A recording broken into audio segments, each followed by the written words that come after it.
Umpisa natin dito sa Revamp Kimi. Pinagsama na ang kanyang basic attack at skill 1 dati. Kapag ikaw ay nag-basic attack sa kalaban, magkakaroon ka ng energy. Kapag napuno naman ng energy mo, magkakaroon ka ng enhanced basic attack. Ito ang mga advantage kapag gumagana ang enhanced basic attack mo kay Kimi. Una, mas lalayo ang range mo. Pwede mo nang maatake yung torre sa labas ng range nito. Kapag ikaw ay naka-enhanced basic attack at gumagana yung enhanced basic attack sa torre Dati kasi hindi, di ba? Yung normal basic attack mo, hindi tumatagos yan sa kalaban. Pero kapag enhanced basic attack, tumatagos ito. Kaya mas madaling umatake ng multiple targets. Mas madali mo na rin maharas ang kalaban habang nag-clear ng wave. Pagdating naman sa energy management, basta may tinatamaan kang hero, hindi mawawala ang energy mo. Pero kapag wala ka nang inaatake, mawawala na yung energy mo. Kapag naman jungle monster ang inaatake mo, unti-unti lang din mababawasan ng energy mo. Solid to kasi mare-retain ang enhanced basic attack mo habang nagki-clear. Kaya mas bibilis ka nang mag-clear. Dito naman tayo sa kanyang skill 1. Lilipad si Kimi kaya makakadaan siya sa mga pader. Magkakaroon din siya dito ng movement speed boost kaya para na rin itong dash.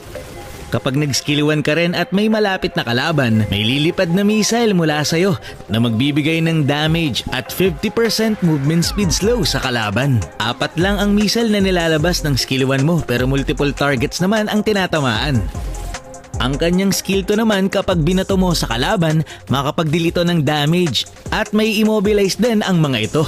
Sobrang solid nito para kay Kimi. Multiple targets din ang tinatamaan Hindi nga lang ito makakapag-reveal ng mga kalaban na nasa bush. Pero okay lang, at least may crowd control. Dito naman tayo sa kanyang ultimate. Ganun pa rin magcha-charge pa rin siya at sasabog sa kalaban. Pero para na itong long range na ultimate ni Tigreal dahil mapupul or mahihigat ang mga kalaban sa gitna ng sabog nito.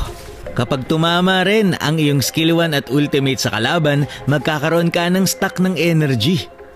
The more na mas maraming tatamaan ng skill mo, mas malaking energy din ang madadagdag sa'yo. So in short, ito yung mga kailangan niyang tandaan.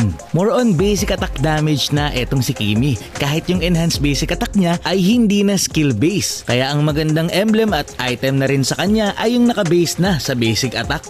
Ang bilis ng paganahin ng Warcry sa kanya para mas malakas ang damage. Dun sa dating Kimi kasi hindi gumagana agad yan. Pwede ka rin mag-quantum charge since ang iyong enhanced basic attack ay mapapagana pa rin ang passive nito. Pwede rin ang weakness finder.